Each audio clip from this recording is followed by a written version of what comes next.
Good morning +1 class. हम muscle cell की structure के बारे में डिस्कस कर रहे थे। मसल सेल है जो वो दो टाइप के प्रोटीन से मिलके बनती है। एक होंगे कॉन्ट्रेक्टाइल प्रोटीन्स एंड एक है हमारे पास रेगुलेटरी प्रोटीन्स। कॉन्ट्रेक्टाइल प्रोटीन के एग्जाम्पल है actin and myosin. Regulatory proteins के एग्जाम्पल होंगे ट्रोपोनिन एंड ट्रोपोमायोसिन। ठीक है, ये जो मायोसिन है इसको इस ट्रोपोमायोसिन से आप कंफ्यूज नहीं करेंगे। ओके, फिर हमने पढ़ा है कि जो एक मसल सेल है वो ग्रुप ऑफ मायोफाइब्रिल से मिलके बनती है। एक मायोफाइब्रिल में क्या होगा, thick filament and thin filament present होते हैं। थिक फिलामेंट है जो वो सिर्फ मायोसिन प्रोटीन से मिलके बनता है। थिन फिलामेंट है जो उसका मेजर कंपोजिशन क्या होगा, एक्टिन प्रोटीन। ठीक है, और साथ में दो प्रोटीन्स और एसोसिएटेड रहेंगे इसकी स्ट्रक्चर के साथ। सो फार हम थिक फिलामेंट की स्ट्रक्चर मतलब कि जो मायोसिन मॉलिक्यूल्स की फॉर्मेशन है उसके बारे में डिस्कस कर चुके हैं। आज हम इस थिन फिलामेंट की फॉर्मेशन को देखेंगे कि कैसे इसकी फॉर्मेशन होती है। ओके, सो जो थिन फिलामेंट है किसी भी मायोफाइब्रिल का, ये एक मायोफाइब्रिल था, इसमें ये डार्क बैंड और फिर ये लाइट बैंड, फिर ये डार्क बैंड, फिर लाइट बैंड ऐसे प्रेजेंट होते हैं। ओके, सो थिन फिलामेंट है जो उसकी फॉर्मेशन 3 टाइप्स के प्रोटीन्स की हेल्प से होती है। ठीक है, 3 टाइप के प्रोटीन्स एक थिन फिलामेंट की फॉर्मेशन करेंगे। ये 3 टाइप्स के प्रोटीन्स क्या क्या होते हैं, देखो, एक होगा एक्टिन प्रोटीन, ये हमने पढ़ लिया है। फिर है हमारे पास ट्रोपोनिन एंड ट्रोपोमायोसिन प्रोटीन। ठीक है, जो थिक फिलामेंट था उसकी फॉर्मेशन के लिए सिर्फ मायोसिन प्रोटीन रिस्पॉन्सिबल था, बट जो थिन फिलामेंट है उसकी फॉर्मेशन के लिए 3 proteins are responsible, actin, troponin and tropomyosin. Actin है जो वो एक कॉन्ट्रेक्टाइल प्रोटीन है। कैसा प्रोटीन है, it is a contractile protein, means ये कॉन्ट्रेक्शन करवाएगा मसल सेल की। Troponin and tropomyosin these are regulatory protein, means ये रेगुलेशन करेंगे कि कितने टाइम तक मसल कॉन्ट्रैक्ट रहेगी और कितने टाइम तक रिलैक्स रहेगी। अब इस एक एक्टिन के मॉलिक्यूल की स्ट्रक्चर देखेंगे कैसे बनता है। ठीक है, सो एक्टिन की स्ट्रक्चर को डिस्कस कर रहे हैं कैसे बनेगा। एक्टिन है जो वो 2 फिलामेंटस एक्टिन से मिलके बनता है। ठीक है, एक एक्टिन को बनाने के लिए हमें क्या चाहिए, 2 एफ एक्टिन की रिक्वायरमेंट होती है। एफ मीन्स क्या है, फिलामेंट। फिलामेंट्स आप समझते हो, ये जो स्ट्रक्चर है फिलामेंट जैसी सी स्ट्रक्चर होगी। ठीक है, सो 1 actin molecule is made up of 2 filamentous actin. Okay, अब ये जो एक एफ एक्टिन है, इस एक एफ एक्टिन के मॉलिक्यूल को हम बोलते हैं पॉलीमराइज्ड मॉलिक्यूल। जब भी पॉलीमर टर्म आप पढ़ रहे हैं तो इसका मतलब इस मॉलिक्यूल को बनाने के लिए हमें क्या चाहिए, मोनोमर यूनिट की रिक्वायरमेंट होती है। ठीक है, जैसे कि लास्ट वीडियो में हमने पढ़ा था, जो मायोसिन मॉलिक्यूल है उसकी फॉर्मेशन के लिए हमें मीरोमायोसिन की रिक्वायरमेंट थी। मीरोमायोसिन क्या था, ये स्ट्रक्चर थी। ठीक है, ये एक मीरोमायोसिन था और ऐसे बहुत सारे मीरोमायोसिन अटैच होंगे और क्या बन जाएगा, मायोसिन बन जाएगा। अब यहाँ पे एक्टिन कैसे बनता है, 2 एफ एक्टिन से बनता है। अब हमें एक्टिन को बनाने के लिए 2 एफ एक्टिन लाने पड़ेंगे। सो एक एफ एक्टिन की फॉर्मेशन कैसे होती है, ये एक पॉलीमराइज्ड मॉलिक्यूल है, मतलब इसकी फॉर्मेशन करने के लिए हमें इसकी मोनोमर यूनिट को ढूंढना पड़ेगा, वो क्या होगी। ठीक है, ये 2 फिलामेंटस एक्टिन है और एक दूसरे के ऊपर क्या है, ये वाउंड होंगे, हेलिकली वाउंड होंगे। हेलिकली वाउंड, हेलिकली वाउंड का मतलब क्या होता है, ये मान लो ये ऐसी सी स्ट्रक्चर होती है, इसको हम क्या बोल देते हैं, हेलिकली वाउंड। जैसे हम 2 धागे होते हैं ना, उसको एक दूसरे के ऊपर लपेट देंगे तो उस स्ट्रक्चर को हम क्या बोलते हैं, हेलिकल वाउंड स्ट्रक्चर। ठीक है, सो ये जो 2 एफ एक्टिन एक एक्टिन की फॉर्मेशन कर रहे हैं, ये दोनों कैसे होंगे, हेलिकली वाउंड होंगे। अब एक एफ एक्टिन की फॉर्मेशन को देखेंगे कि ये कैसे होगी। इसको बनाने के लिए हमें जी एक्टिन की रिक्वायरमेंट है। देखो एफ एक्टिन की फॉर्मेशन के लिए हमें क्या चाहिए, जी एक्टिन। जी का मतलब क्या होता है, ग्लोबुलर एक्टिन, ठीक है। एक्टिन को बनाने के लिए चाहिए एफ एक्टिन, और एफ एक्टिन को बनाने के लिए क्या चाहिए, जी एक्टिन की रिक्वायरमेंट होगी। जी मीन्स क्या होगा, ग्लोबुलर एक्टिन, ठीक है। सो बहुत सारे जी एक्टिन जुड़ेंगे, ये सारे के सारे क्या हैं, जी एक्टिन है। तो ये सारे जी एक्टिन के मॉलिक्यूल अटैच हो गए। अब ये क्या बन गया हमारे पास, एक एफ एक्टिन, है ना, एक एफ एक्टिन बन गया। बट हमें कितने चाहिए थे, 2 चाहिए। तो फिर और जी एक्टिन आएंगे और अटैच होंगे, और ये 2 चेन बन जाएंगी। इस तरह से 2 चेन दिखाई दे रही है आपको, ये 2 चेन बन गई।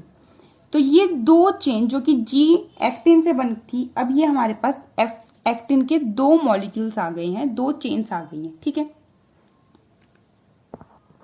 सो यहाँ डायग्राम में देखिए आप, ये ग्लोबुलर सी स्ट्रक्चर आपको दिखाई दे रही, राउंड सी स्ट्रक्चर है, इसीलिए ग्लोबुलर स्ट्रक्चर रखा गया है, इसका नाम ग्लोबुलर एक्टिन।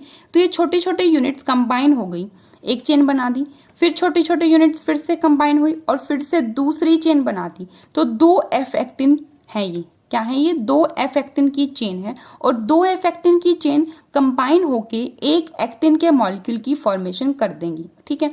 बट मैंने आपको बताया है कि जो थिन फिलामेंट है, मतलब कि जो ये पूरा स्ट्रैंड है, ये कैसे बनेगा, 3 टाइप के प्रोटीन से मिलके बनेगा।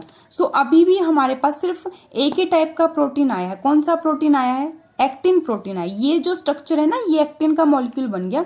एक्टिन कैसे बनता था, 2 एफ एक्टिन से बनता था। सो ये तो बन गया एक एफ एक्टिन। अब हमें फिलामेंट बनाना है पूरा, जैसे हमने मायोसिन बनाया था ना, पूरा थिक फिलामेंट, तो ऐसे ही हमें ये थिन फिलामेंट बनाना है। तो इसके लिए हमें प्लस में ये 2 प्रोटीन्स की भी रिक्वायरमेंट होगी, ठीक है। सो अब ये दोनों प्रोटीन्स को भी हम इसके साथ अटैच करेंगे। ये दोनों प्रोटीन्स कैसे अटैच होंगे, सो अब बात कर लेते हैं ट्रोपोमायोसिन की, जो कि दूसरा प्रोटीन है इस पूरे फिलामेंट को बनाने के लिए। ये एक फिलामेंट है, ठीक है। इस फिलामेंट में हमने एक चीज तो ऐड कर दी, एक्टिन, दूसरी चीज हम ऐड कर रहे हैं अब ट्रोपोमायोसिन। अब ये ट्रोपोमायोसिन है ना, जो इसके भी ट्रोपोमायोसिन, इसके भी क्या होंगे, 2 फिलामेंट होंगे। जैसे एक्टिन के 2 फिलामेंट थे, ट्रोपोमायोसिन के भी कितने फिलामेंट हैं, 2 फिलामेंट है। और ये दोनों के दोनों फिलामेंट क्या करेंगे, पूरा का पूरा जो हमारा एफ एक्टिन है, ठीक है, एफ एक्टिन की लेंथ के अलोंग रन करते हैं। क्या करते हैं, अलोंग द लेंथ रन करेंगे, एफ एक्टिन के अलोंग रन करेंगे। तो ये एफ एक्टिन की, जैसे जैसे एफ एक्टिन की डायरेक्शन थी, ये वैसे आ जाएंगे। एक बन गया, फिर एक और लाएंगे हम, क्योंकि 2 इससे बनेगा ना। अब ये जो मॉलिक्यूल इस कलर में मैंने आपको दिखाया है, ये क्या है, ये दोनों जुड़ के ट्रोपोमायोसिन बन रहे हैं, ठीक है। ट्रोपोमायोसिन में कितने फिलामेंट लाने थे, 2 लाने थे, तो हम 2 ले आए। तो ये 2 फिलामेंट आ गए और क्या बना दिया, ट्रोपोमायोसिन बना दिया। अब ये दोनों फिलामेंट क्या कर रहे हैं, जो एफ एक्टिन के मॉलिक्यूल था उसकी लेंथ के अलोंग रन कर रहे हैं। 2 चीज कंप्लीट हो चुकी है थिन फिलामेंट की फॉर्मेशन के लिए, क्या क्या, एक्टिन और ट्रोपोमायोसिन। अब बच गया है ट्रोपोनिन, ठीक है। ये जो ट्रोपोनिन मॉलिक्यूल है, थर्ड जो मॉलिक्यूल होगा, थर्ड जो प्रोटीन है, ये कहीं कहीं पे डिस्ट्रीब्यूटेड होगा ट्रोपोमायोसिन के ऊपर। It is distributed over tropomyosin. Tropomyosin के ऊपर कहीं कहीं लगा होता है एट रेगुलर इंटरवल्स। इंटरवल्स समझते हैं आप, कहीं कहीं बीच बीच में गैप देके ये डिस्ट्रीब्यूटेड है, उसके ऊपर अटैच है, ठीक है। अब ये जो ट्रोपोनिन है ना, इसके बनाने के लिए हमें 3 सब यूनिट की जरूरत है। जैसे एक्टिन को बनाने के लिए 2 एफ एक्टिन की जरूरत थी, ट्रोपोमायोसिन को बनाने के लिए 2 फिलामेंट्स आए, उनकी नीड थी। ट्रोपोनिन है जो, उसको बनाने के लिए हमें 3 सब यूनिट्स की रिक्वायरमेंट है। कुछ नहीं, जस्ट ये 3 सब यूनिट है। ट्रोपोनिन की, बस ये है। और ये कैसे अटैच होंगी, ये डिस्ट्रीब्यूटेड है बीच बीच में कहीं कहीं पे ट्रोपोमायोसिन के ऊपर। ट्रोपोमायोसिन ये था ना इस कलर में, तो इसके ऊपर ये कहीं कहीं पे ये जो मैं ब्लैक कलर में स्ट्रक्चर बना रही हूं, ये क्या है, ये हमारा ट्रोपोनिन का एक मॉलिक्यूल है। ठीक है, जैसे यहां लगा दिया। ठीक है, ये क्या बन गया अब, ये ट्रोपोनिन, ये ट्रोपोमायोसिन, और ब्लू कलर में क्या है, एक्टिन। और ये तीन ही हमें चाहिए थे एक थिन फिलामेंट की फॉर्मेशन करने के लिए, तो ये तीनों के तीनों मॉलिक्यूल्स आ गए हैं यहाँ पे, एक्टिन, ट्रोपोनिन एंड ट्रोपोमायोसिन। ठीक है, अब जो ये मायोसिन है, मायोसिन कौन था, जो थिक फिलामेंट था। ठीक है, ये थिक फिलामेंट है डार्क कलर में, और ये हमारा थिन फिलामेंट, ये जो मैंने अभी बनाया ना, ये थिन फिलामेंट बन गया पूरा तीनों मॉलिक्यूल से मिलके। ये मायोसिन जो था, ये इस थिन के साथ क्या करना चाह रहा है, बाइंड होना चाहता है। जब ये दोनों आपस में बाइंड होंगे ना, उसी टाइम पे हमारी मसल्स क्या करती हैं, कॉन्ट्रैक्शन करेंगी। मसल्स क्या करेंगी, कॉन्ट्रैक्शन करेंगी, और मसल्स की कॉन्ट्रैक्शन की वजह से ही क्या होगी, मूवमेंट होगी। बट आपने देखा होगा हमारी मसल्स हमेशा कॉन्ट्रैक्टेड फॉर्म में नहीं रह सकती, उनको रिलैक्स भी करना ना। ठीक है, तो इस मायोसिन के पास देखो, जो थिक फिलामेंट था ना, उसके पास क्या थी, एक्टिन से बाइंड करने की साइट्स थी, जगह थी कि एक्टिन से क्या कर सकता है, पकड़ सकता है, उसको बाइंड हो सकता है। ठीक है, अब जो हमारा एफ एक्टिन है, जो कि किससे मिलके बनता है, जी एक्टिन से, तो ये जी एक्टिन है ना, एक जी एक्टिन के मॉलिक्यूल के पास क्या होती है, मायोसिन से बाइंड करने की साइट होती है। ठीक है, मायोसिन के पास है एक्टिन से बाइंड करने की साइट, और एक्टिन के पास क्या है, मायोसिन से बाइंड करने की साइट। दोनों के पास एक दूसरे से बाइंड करने की साइट्स प्रेजेंट हैं। सो दोनों एक दूसरे के साथ बाइंड कर सकते हैं, और हमारी जो मसल्स हैं वो क्या हो सकती है, कॉन्ट्रैक्ट हो सकती है। बट मैंने आपको अभी बताया है कि मसल्स ऑलवेज कॉन्ट्रैक्टेड फॉर्म में नहीं रह सकती, उनको रिलैक्स होना है। ठीक है, तो रिलैक्स कैसे होंगी, जब मायोसिन और एक्टिन क्या हो, बाइंड ना हो। कौन कौन बाइंड ना हो, मायोसिन एंड जो एक्टिन मॉलिक्यूल्स हैं ये बाइंड नहीं कर पाएंगे, तो रिलैक्सेशन हो जाएगी, मसल्स रेस्ट कर पाएंगी। ठीक है, और इस बाइंडिंग को ब्रेक करने के लिए हमें क्या चाहिए, ये जो जी है ना हमारे पास, जी एक्टिन, जो कि क्या कर रहा था, एफ एक्टिन की फॉर्मेशन कर रहा था। इस एफ एक्टिन के साथ ही तो मायोसिन ज्वाइन होगा और मसल्स को कॉन्ट्रैक्ट करेगा। तो ये जो ट्रोपोमायोसिन था, ये कवर कर रहा है जी एक्टिन की साइट को, जो किससे बाइंड होती थी, मायोसिन से। अब ये साइट कवर हो गई, साइट कवर होने से क्या बेनिफिट हुआ कि अब जो जी एक्टिन है वो बाइंड नहीं कर पाएगा मायोसिन से, और कुछ टाइम के लिए हमारी जो मसल्स हैं वो रिलैक्स्ड हो सकती हैं। ठीक है, तो ट्रोपोमायोसिन क्या कर रहा है, इस बाइंडिंग को रेगुलेट कर रहा है, और ये था ही क्या, रेगुलेटरी प्रोटीन की मसल्स को कब कॉन्ट्रैक्ट करना है और कब रिलैक्स करना है। ठीक है, फिर इस ट्रोपोनिन का क्या यूज होगा, ट्रोपोनिन किसके ऊपर आ गया, ट्रोपोमायोसिन के ऊपर। ये धागा आ गया इस फिलामेंट के ऊपर, और उस धागे के ऊपर ऐसे मान लो हमने पिन से कुछ ऐसे कीलें लगा दी हो, जैसे यूं समझ लीजिए। तो ये क्या कर रहा है, ट्रोपोनिन जो ब्लैक कलर में मॉलिक्यूल है, ये क्या है हमारा ट्रोपोनिन, ये इस ट्रोपोमायोसिन को हिलने नहीं दे रहा, इस थ्रेड को हिलने नहीं दे रहा, क्योंकि ये थ्रेड मूव हो गया तो जो हमारा जी एक्टिन था वो मायोसिन के कॉन्टेक्ट में आ जाएगा और मसल्स कॉन्ट्रैक्ट हो जाएंगी। सो पहले तो किसने किया, ट्रोपोमायोसिन ने कवर कर दिया एक्टिन को। ठीक है, एक्टिन कवर हो गया तो मायोसिन के साथ बाइंडिंग रुक गई, बाइंडिंग नहीं हो पाई। फिर ट्रोपोनिन जो कि रेगुलेटरी प्रोटीन था, ये दोनों के दोनों क्या थे, अभी हमने डिस्कस किया है, रेगुलेटरी प्रोटीन्स हैं। सो इसने क्या किया, इस थ्रेड को ऐसे पकड़ के रख लिया कि तुम्हें यहां से मूव नहीं होना। ठीक है, सो इस तरह से ये दोनों रेगुलेट करेंगे। जब इनको नीड लगेगी कि अभी मसल्स को कॉन्ट्रैक्ट करना है तो ये हटेगा यहां से, फिर इसके हटते ये जो थ्रेड था ट्रोपोमायोसिन का ये लूज होगा, ये हट जाएगा, और एक्टिन है जो एक्टिन मॉलिक्यूल फ्री हो जाएगा मायोसिन के साथ बाइंड करने के लिए। ठीक है, सो हमने अभी क्या डिस्कस किया है, एक बार रिकॉल करेंगे।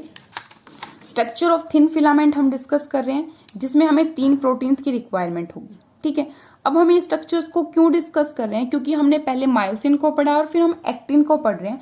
एक्टिन और मायोसिन मतलब कि थिक और थिन फिलामेंट है जो वो एक दूसरे के साथ बाइंड करते हैं ताकि मसल्स कॉन्ट्रैक्ट हो और उनमें मूवमेंट आए। ठीक है, लास्ट वीडियो में हम मायोसिन की स्ट्रक्चर मतलब कि थिक फिलामेंट की स्ट्रक्चर को पढ़ चुके हैं। अब थिन फिलामेंट की स्ट्रक्चर में हमने देखा कि 3 टाइप्स के प्रोटीन्स होंगे, actin, troponin and tropomyosin. Troponin tropomyosin regulate करेंगे, एक्टिन कॉन्ट्रैक्शन करवाएगा। ठीक है, एक्टिन फिर है जो वो 2 एफ एक्टिन से मिलके बनता है। ठीक है, और एक एफ एक्टिन को बनाने के लिए हमें जी एक्टिन की छोटी छोटी यूनिट्स की रिक्वायरमेंट होगी। जी एक्टिन मतलब ग्लोबुलर एक्टिन, ये ग्लोबुलर एक्टिन है जो ये कंबाइन होगा और एक एफ एक्टिन के मॉलिक्यूल की फॉर्मेशन कर देगा। फिर और थोड़े से जी एक्टिन आएंगे, वो एफ एक्टिन के मॉलिक्यूल की फॉर्मेशन कर देंगे। फिर हम पढ़ रहे हैं थिन फिलामेंट पूरा बनाना ना, थिन फिलामेंट 3 चीजों से मिलकर बना हुआ है। फिर ट्रोपोमायोसिन आया, ट्रोपोमायोसिन में क्या था, कुछ नहीं था इसके स्ट्रक्चर में, जस्ट ये 2 धागे से, 2 फिलामेंट से हैं जो किसके अलोंग रन कर रहे हैं, एक्टिन के अलोंग रन कर रहे हैं, उसकी पूरी लेंथ में आएंगे ये।